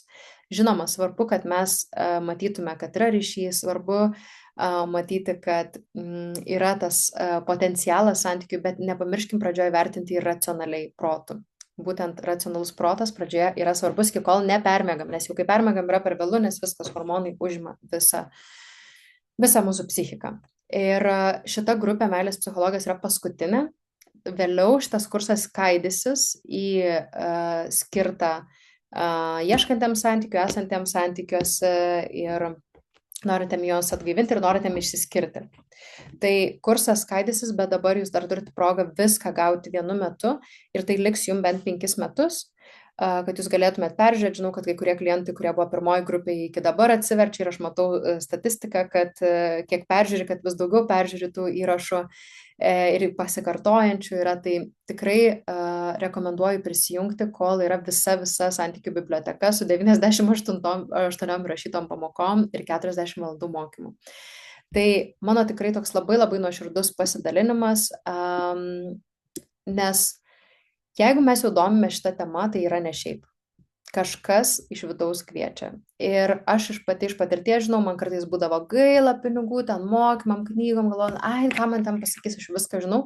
Bet, žinot, kai aš investavau, pavyzdžiui, savo coacherį arba kai investavau į mokymus, man užtekdavo vienos pagrindinės žinutės, ką aš išsineždavau ir man tai būdavo wow ir aš tai pritaikydavau ir tai iš tikrųjų atvedė mane ten, kur aš esu dabar, mylinčiuose, mylimuose santykiuose, kuriuose yra darna, kuriuose nėra dramų, kuriuose nėra nesaugumo, kuriame yra tiesiog saugu, gera būti ir labai daug šilumos ir įsiklausimo vienas į kitą.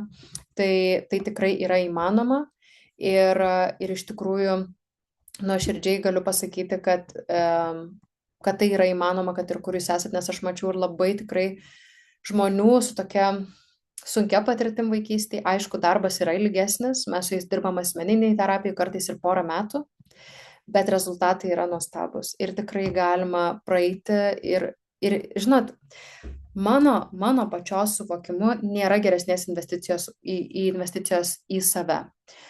Daiktai mes prie jų labai greit priprantam, bet iš tikrųjų investuoti į žinias ir į patirtis, nuotykius, į pažinimą savęs ir aplinkos, man atrodo, yra turbūt geriausias dalykas, nes kuo daugiau investuojam į save, tuo daugiau atveriam savęs džiaugsmui ir tuo daugiau galim džiaugtis kasdieniniais dalykais ir nebereikia mums ten prisipirkti labai daug visokių daiktų, kurie dažnai užkamšo mūsų tuštumą vidinę. Tai va šitas dalykas yra svarbu ir tą, ką aš iš tikrųjų atradau pati, kad vis mažiau norisi daiktų, kai vidinė laimė atsiranda.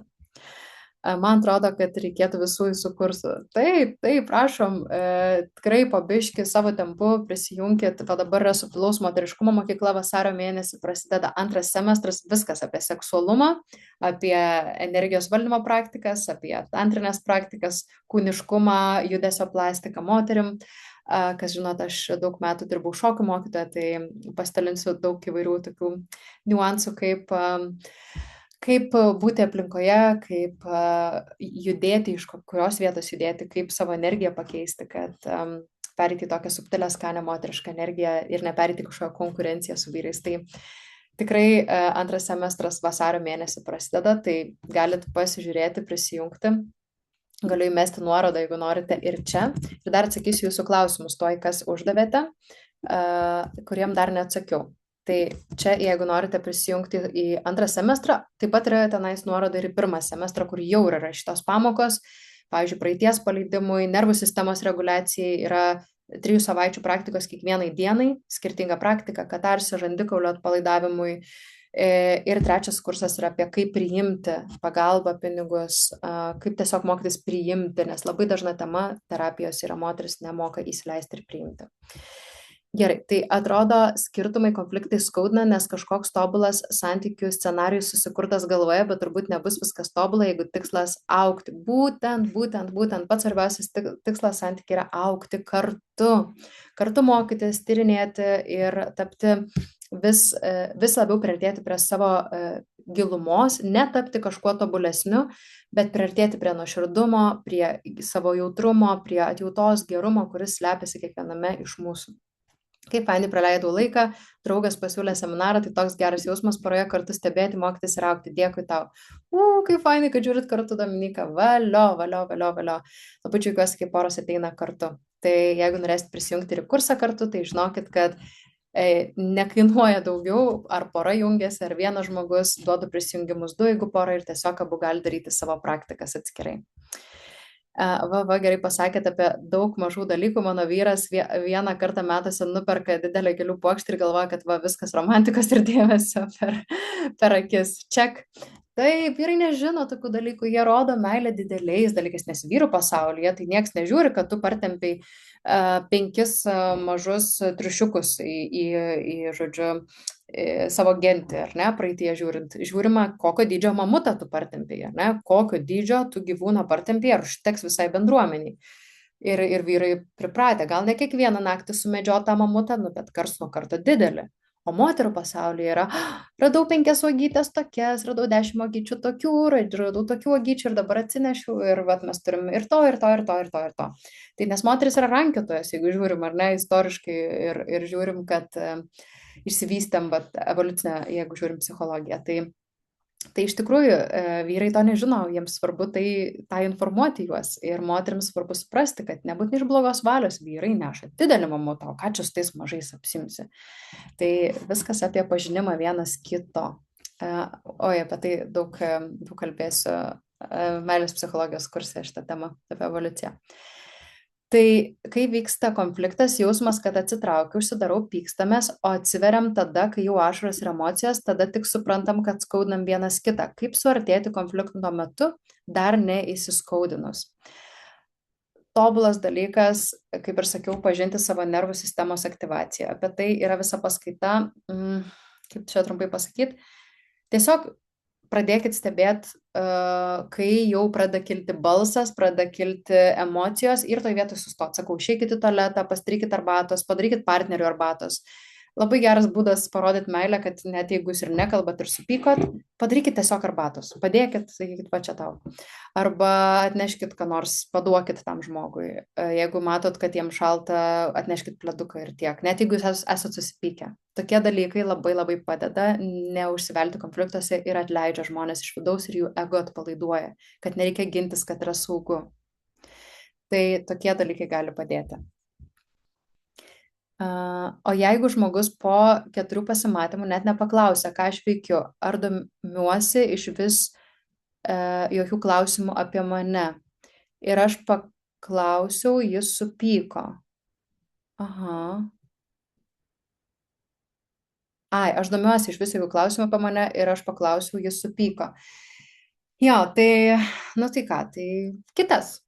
Nėra ką kalbėti, tiesiog neįdomu. Arba tam žmogui reikia kitokio būdo ir jeigu jisai pyksta dėl tokių dalykų ir neįmanoma kalbėtis, paprastai išsakyti, tai tada nėra ką veikti. Negebu savęs atstovėti savo nuomonės. Vyras stipriai racionalus ir bet kokia tema tiek plačiai aptariama, kad išsiskyrus nuomonį aš nusileidinėjau. Finale iš vis nenoriu kalbėti, per sunku, kai nepriima mano nuomonės, ją įvertina kaip klaidinga. Labai didelė problema, moteris, labai didelė problema, kad santykiuose vyras kalba labai racionaliai su faktais įrodinėja ir moteris lieka be žado ir neturi kaip apsiginti. Ir ta vyras rodo savo tai, ką norėjo įrodyti ir tada moteris jaučiasi, kad, nu jo, jis teisus, dabar kaip ir neturiu ką pasakyti, bet vis tiek nesijaučiu gerai. Bet tada vyras sako, tu neturėtum jaustis blogai, va, tas padaryta, kas tau yra?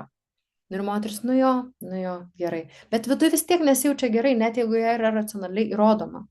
Tai apie tai, kaip kalbėti su vyrais, aš kalbėsiu subtilaus moteriškumo mokyklai. Kaip kalbėti su vyrais, kad jie išgirstų. Ir čia yra labai labai dažna problema. Reikia kalbėti visai su kita vieta vyre, bet apie tai dabar nenoriu išsiplėsti, nes jau ir taip viršėm laiką. Labai labai plati tema, bet tikrai atsakysiu šitą, nes čia labai labai dažnas klausimas. Nuoširdžiai dėkoju, gavau čia savo patvirtinimus, kad santykėje veikiame tikslingai, kad mūsų veiksmai augina sveiką tarpusavio santykių ryšį. Super, ačiū už labai gražią refleksiją. Džiaugiuosi už jūs. Ačiū, mėloji, gera buvo išgirsti ir pamatyti, kaip visada nuostabiai išdėstyta ir pies, nu labai gražiai atrodai. Super, ačiū, Jolanta, tau. Aurora, ačiū ir tau. Tai ačiū Jums, kad buvote šiandieną. Tikrai iš viso širdies kviečiu Jūs prisijungti prie meilės psichologijos kurso. Jis prasideda ateinančią savaitę, 20 dieną, už 5 dienų. Ir Jūs galėsite užduoti visus pasaulio klausimus ten ir 8 savaitės keliauti kartu su manimi. Tai ačiū Jums dar kartą, lauksiu Jūsų prisijungiant. Jeigu ne, lauksiu prisijungiant kažkur kitur, ateityje, ar subtilaus moteriškumo mokyklai, ar kad ir kur gyvenimas mus suves. Tai gražaus vakaro Jums. Ačiū, ačiū, ačiū. Viso atsiųsiu įrašą, kuris veiks 3 dienas. Viso.